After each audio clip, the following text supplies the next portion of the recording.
I just criticize um I just criticize Paulo Cruzada ha.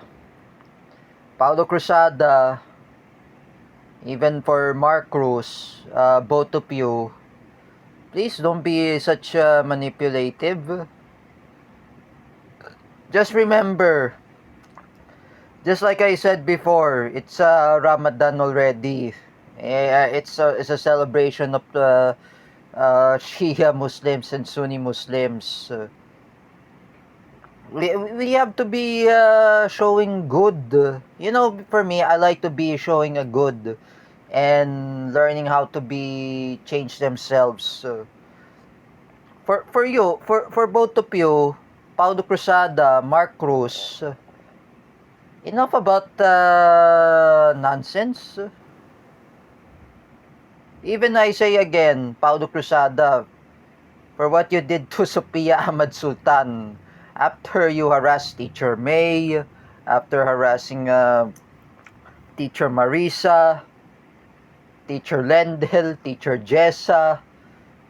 What else you harassed? Paulo Cruzada, Shania Kiana, Teacher Kel, Teacher Jessa Fernandez. Oh, I saw it in what you're saying. Oh, even Teacher Gia Malana, who was in the US also. You harassed the person.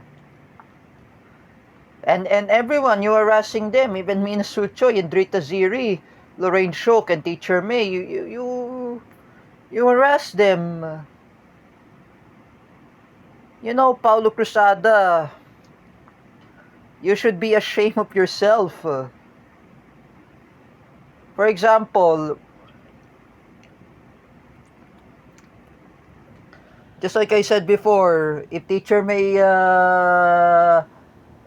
will not forgive you, she will not going to forgive you. Oh, because Paulo Cruzada, Sophia Ahmad Sultan is busy for Ramadan. After Ramadan,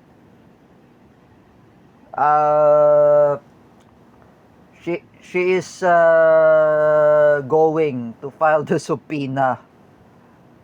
Because Paulo Cruzada, Sophia Ahmad Sultan had chat with Teacher May, and Teacher May realized that I will tell the parents of Paulo Cruzada.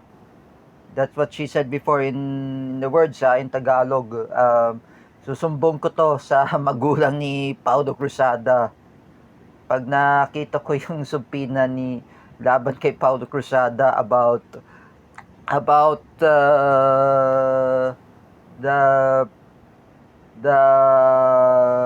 the complaint affidavit against Paulo Cruzada, and it was filed by Sophia Ahmad Sultan and Joseph Maspinas, and the other Spedmotics. They're also the witness. They are also a witness. They criticize Paulo Cruzada because Paulo Cruzada, you need to make public apology to the Davao City. Even the gangs of J. Rick Silva, you need to make a public apology. If I were you, Paulo Cruzada, you need to write a public apology letter to Mayor Baste Duterte. And you need to take a public apology to the Metro Manila executives and the Metro Manila mayor's office, or the Manila's mayor's office. You write a public apology letter to Isko Moreno, and even the Quezon City Mayor Joy Belmonte.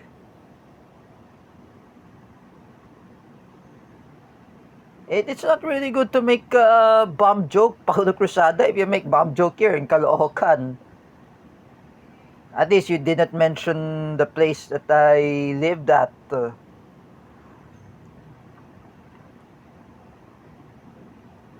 You know, I say again, um, Paulo Cruzada,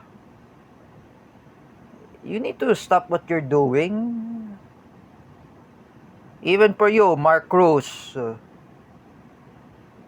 you're attacking your own enemies, even Eliza De La Cruz and JD Sagala. Because I was chatting by who's that arch enemy of Mark Cruz? Eliza De La Cruz, and even JD Sagala. They told me, um, that's i- they told me Mark Cruz is trying to harassing at us. You know, J-Rick said the whole story was when I interview him in TikTok Live. You know, Mark Cruz, all you need to do, you need to stop bashing Eliza De La Cruz. And don't tag her about that she's Hamas, she's Hezbollah. It's really nonsense.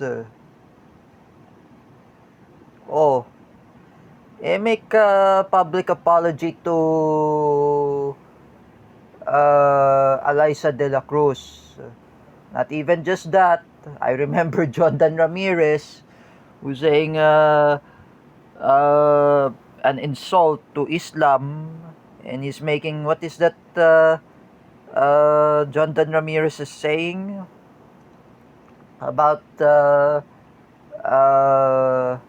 Ayala malls in Israel. How come there's Ayala malls in Israel? It's only here in the Philippines. He claims to be as Jondan Sobel de Ayala, which was Jondan Ramirez. He claims that he's Ayala family. I was told by Terra Francisco. But that's not really part of Ayala. It's really not a part. If I were you, Jondan Ramirez, aside you make a public apology to the PWD, you call themselves persons with diarrhea, and then you call the Islam an insult words. What is that in Tagalog word? Bawal ang mga persons with diarrhea, bawal ang mga Muslims. It's really nonsense. It's really an insult. It's full of negatives. If I were you, Jonathan Ramirez, you make a public apology to the Muslim community. Don't be such a Islamophobic, Jonathan Ramirez. First of all, you insulted the Christian. You Photoshop Chris Aquino as what is that picture? Mama Mary. And then you put the picture of Mama Mary as Chris Aquino. And that's a really insult to the Catholics. And you know, Jondan Ramirez, you're planning to brainwash my nephew Miggy Labitag. How does Miggy Labitag knows Jondan Ramirez? Oh, does even he really knows you? He doesn't really know who you are. Oh, even Prince Gun, he doesn't know who you are. You're the one who make fake account of Prince Gun that you're trying to manipulate me. You're saying about Machu Papa. And you're making a fake account. You're using his name. You know, Jondan Ramirez, when I was asked by Teacher May messaged me in Messenger and she said to me, do you see the picture of Jondan Ramirez that she used a fake account of Prince Gun? That I have sex with him. That you get sex with him. Oh, I said no. that account of Prince Gun is not really him.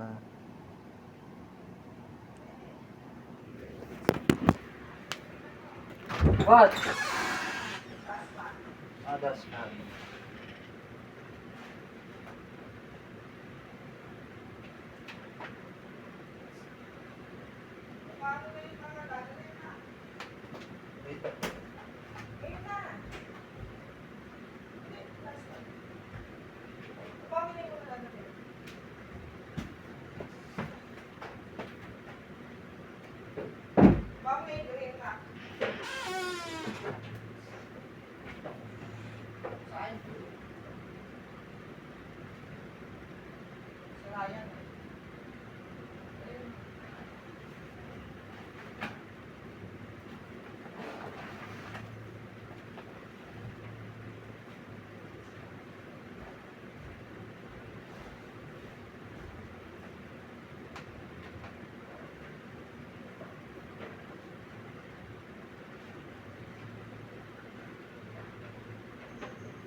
Okay.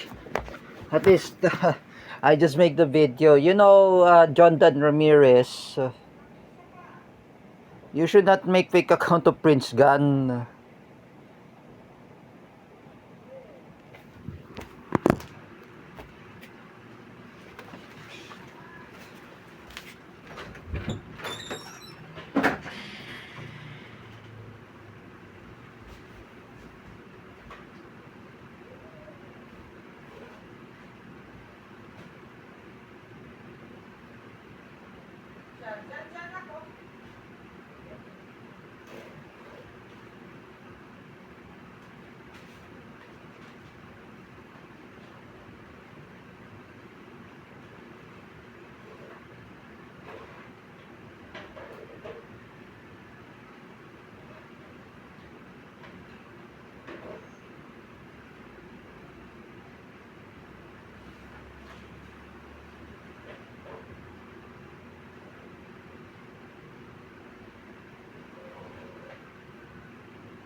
Right. And you're saying about that what was Jonathan Ramirez said to me last 2020? Bad breath ka, baho ka, like what he said, what he ever says. You know, Jonathan Ramirez. I just want to say to you, I've in 15 seconds I brush my teeth. 15 seconds, when I was in the class with Teacher May, oh, you need to brush your teeth 15 seconds. Oh, if this 15 seconds or 15 minutes, 15 seconds, you brush your teeth. 15 seconds, I was in Condon Stellar Place. 15 seconds. Paulo, not only Paulo Cruzal, I'm talking about, Jonathan Ramirez, the arch enemy of Terra Francisco. You need to learn your lesson. You know, Jondan Ramirez, that's why you're being banned in Facebook. You're posting about sexual and pornographies. You need to learn your lesson too. You know, I just suggest to Jondan Ramirez, when you want to stop bullying at Terra Francisco, just leave him alone. Because I know his mother told me, the mother of Terra Francisco, let's ignore Jondan Ramirez and move on from him. It's better, move on. Okay, let's move on about Jondan Ramirez, because I don't want to talk about him. You know, you know, um, I'm just gonna say to, aside from Mark Cruz, aside from Paulo Cruzada, because I said to Paulo Cruzada's mother, Mrs. Marion Cruzada, I say to Marion, Mrs. Marion, you need to lecture your son to discipline. If your son doesn't do a discipline, he will get him in trouble.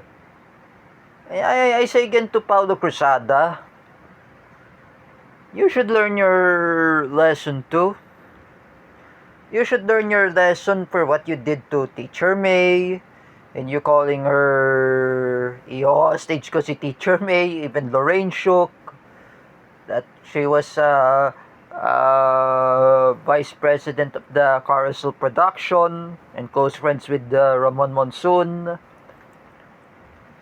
You know, Paulo Cruzada, have a shame to the two people and the two individual. Have a shame to Teacher May Tiburcio. Have a shame to Lorraine Shook. Because you should be ashamed of yourself. You do not know what you're talking about, Paulo Cruzada. You know, Paulo Cruzada. Anyway, don't be such a bully. Like me, when I bully Paula Colin Nunez, when I said, you can't even brush your teeth and you are very stupid. And now I insulted Paula. When I apologize to Paula Colin Nunez, it will never be happen again. I mean, I never want to happen to Lawrence Villawan. I never tease Lawrence.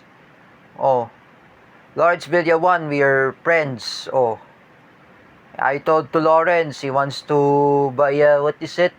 PS4 game that Need for Speed Heat. I accepted the request. But I accepted the request from Lawrence Villawan. I never want to mock Lawrence. Like you, Paulo Cruzada, you should not mock everyone. You know that. You should be learn how to be good. Me, I lecture Jondan Ramirez, the arch enemy of Terra Francisco.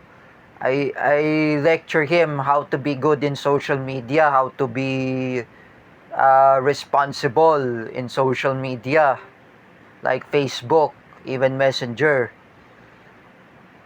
All I need to do to tell to Jondan Ramirez, I told him to Jondan Ramirez, I told him, I lecture him.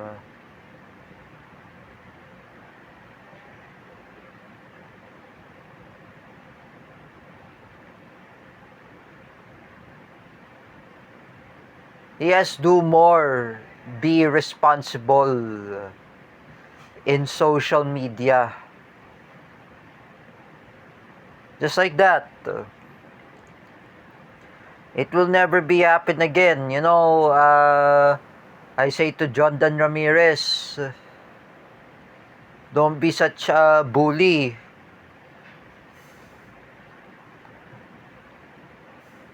Just to know, I want to lecture the person. And I want to demand Jondan Ramirez. Jondan Ramirez, you need to apologize to Prince Gun. You need to apologize to the PWD or the persons with disability. You need to apologize to the Filipino Muslim community who were Shia and Sunnis. You need to apologize. I say to Jondan Ramirez, make a public apology. And I want him to be good. I want him to be nice to other people. It's simple. And at least Jondan Ramirez, the arch enemy of Terra Francisco, had changed himself and had re-educate himself. He rehabilitate himself that he will never be like a bully. He rehabilitate himself. This is the only I say to Mark Domingo Cruz and Paulo Cruzada. They should learn how to rehabilitate themselves. They should be learn how to be good. The time when I was told by Teacher Desi, that was a teacher of Rapasoco in the telephone. I call it telephone Integrated Center Piang. I want to be good person. When I was become a good person, I rehabilitate myself. For me, I say to my mom, I reconcile with Wawel Romero. I reconcile with a side of Wawel Romero after my birthday in August 21. I talk with Jordan Pilapil in Instagram chat. In the chat in Instagram. I reconcile with Wawel Romero. Wawel and I, we're not enemies. We are friends. If we are friends, then we are not enemies. That's why we show reconciliation. Unlike that. I just want to say to Paulo Cruzada, Mark Cruz, both of you, learn how to be good. Learn how to be kind to others. For Paulo Cruzada, if I want to say to you, because I know Teacher May Tiburcio and Sophia Ahmad Sultan, they want to file the cases against you. They want to file the complaint against you. I know, I say to Paulo Cruzada, if you don't want to get someone from barangay, you need to learn how to be good. I say again, Paulo Cruzada, you should learn how to be good. At least, Jordan Pilapil will make you happy. You learn how to be good. And don't harass everyone. And especially for what you are talking about, Paulo Cruzada, you should be learn how to be matured. Look at Bam Hernando. When I talk with Clarence Barredo, when I talk to Clarence Barredo, bumait na talaga si Baham. When he say it, Bam Hernando has already been changed himself. He always to be good person.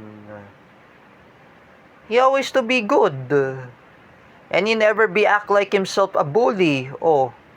When I saw Bam, Bam, I told him, Bam Hernando, do not post about Facebook about Bongbong Marcos. You will get you in trouble. Don't post any kind of politics in the Philippines. We have to be non-political. We have to be neutral. We're not picking side to anybody. And I say to Bam, he understand. Oh, if you want to side with Duterte supporters, I'm okay with you side with Duterte supporters. Or if I say we have to be neutral, neutrality. Oh, we have to be neutral. Oh, ba, I'm not listen. Oh, unlike you, Paulo Cruzada, you have to listen to your parents. When your mom says to you, oh, Paulo Cruzada, don't do that again. Don't harass Teacher May. You have to listen to your mother, Mrs. Marion Cruzada. This is the only, I just want to say, Paulo Cruzada, just learn how to be a good person. I say again, Paulo Cruzada, magpakabait ka na. That's why you do not know what you're messing at. You know, I've been talking with J. Rick Silva at the time in TikTok Live. Dapat si Paulo Cruzada, tigilan niya yung mga kawalang-yan niya like what he said to me. Oh, he told me, you should learn how to stop with your abusive behavior. Only I just want to say, Paulo Cruzada, learn how to be good. Like me, I want to be a good person. I want to be a I want to be a good, be good, like what does Teacher Kel said. So, please be kind, be good also. Don't be such a bully. Paulo Cruzada, you should learn how to be good. You know that.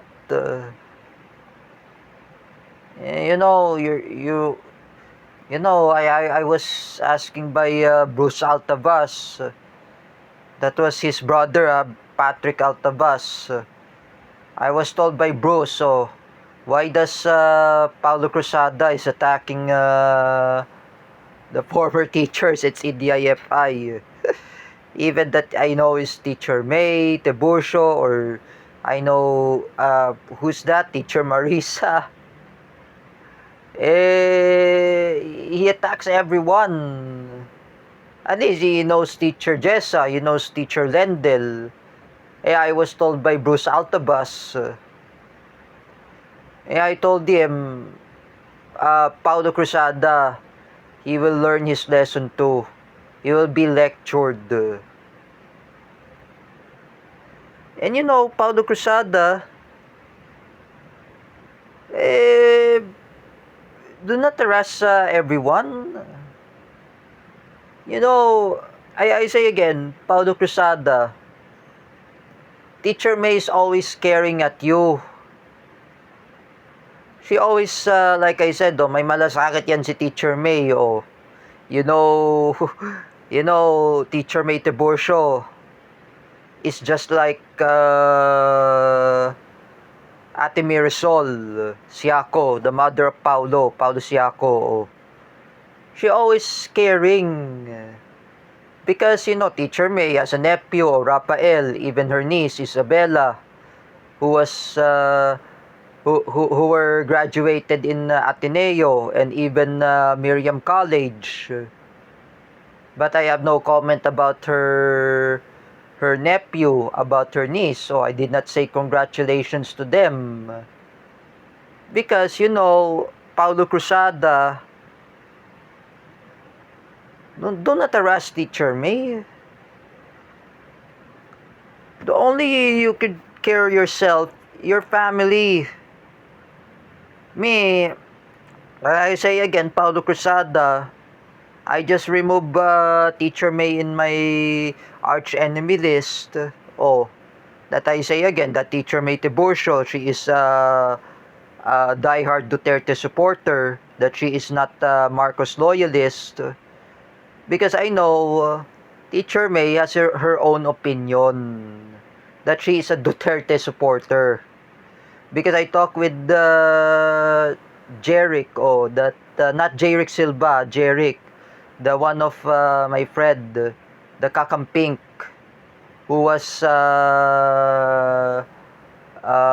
in the TikTok live. I talked to him, that I told him that my former teacher in CDIFI, Teacher May Tiburcio, was also a diehard Duterte supporter. As I realize, Teacher May, she's not really a Marcos loyalist. She's a pro-Duterte supporter. You're the only one who's a Marcos loyalist, Paulo Cruzada.